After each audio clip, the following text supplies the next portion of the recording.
सीता, पुत्री अब बस भी करो। कब तक मेरे चरण पखारती रहूंगी? माँ, माता पिता की सेवा मतलब ईश्वर की सेवा होती है,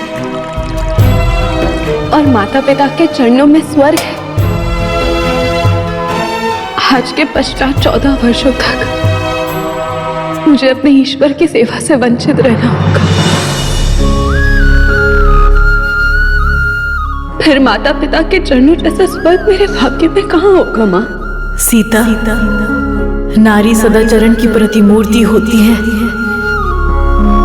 जब भी संसार में आदर्श नारी की उपमा दी जाएगी तो तुम्हारा नाम लिया जाएगा। पुत्री, मैंने बहुत प्रयास किया कि मैं राम के साथ हुए अन्याय को किसी भी तरह टाल सकूं, किंतु सब व्यर्थ हुआ। मुझे क्षमा कर दो,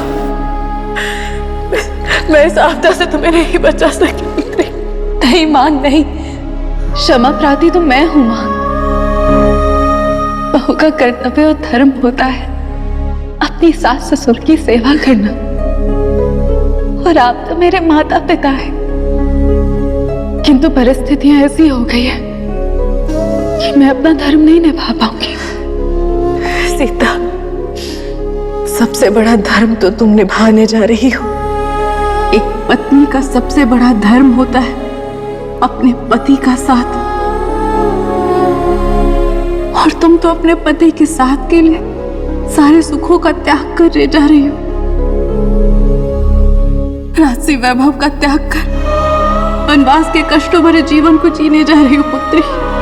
मां, मुझे आशीर्वाद दीजिए कि पिताश्री के वचन की मर्यादा बनाए रखने में मैं सदैव आर्य पुत्र का उन्हें साथ दूं, और कभी भी मेरे कारण कोई विघ्न उत्पन्न ना हो, और फिर 14 वर्षों बाद पुनः जब मैं वापस आऊं तो आपके चरणों की सेवा का सौभाग्य मुझे प्राप्त हो। पुत्री, 14 वर्षों के लिए तुम हम सबसे दूर जा रही हो। स्मृति स्वरूप में तुम्हें क्या दूं जो तुम्हारे साथ रहे।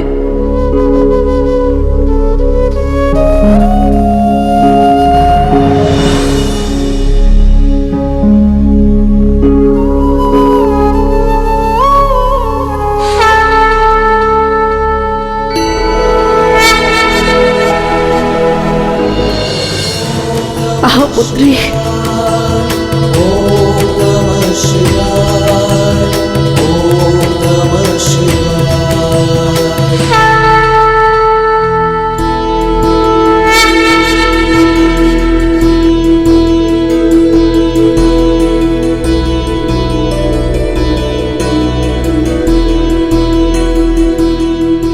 सीता, भोलेनाथ महावैरागी है। उस समस्त संसार को वरदान स्वरूप वैभव, संपदा और शक्तियां प्रदान करते हैं, और स्वयं निर्जन कैलाश पर्वत पर वास करते हैं या शमशान के वासी हो जाते हैं। और इनके अर्धांगिनी माता पार्वती अपने सारे राजसी वैभव को त्याग कर इनके साथ कैलाश पर्वत पर रहती है पुत्री। जहां कहीं भी रहना, इनके विधिवत स्थापना करके इनकी पूजा अर्चना करना, इनके वैरागी जीवन से तुम्हें प्रेरणा और वनवास में कष्टों को जीने का साहस प्राप्त होगा पुत्री।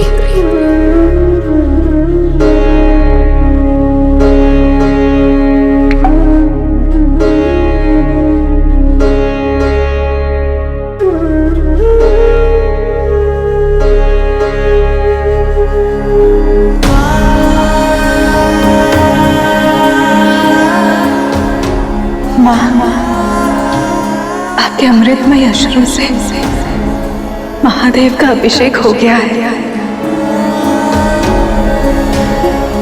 इसे सदैव मैं अपने हृदय के पास रखूंगी।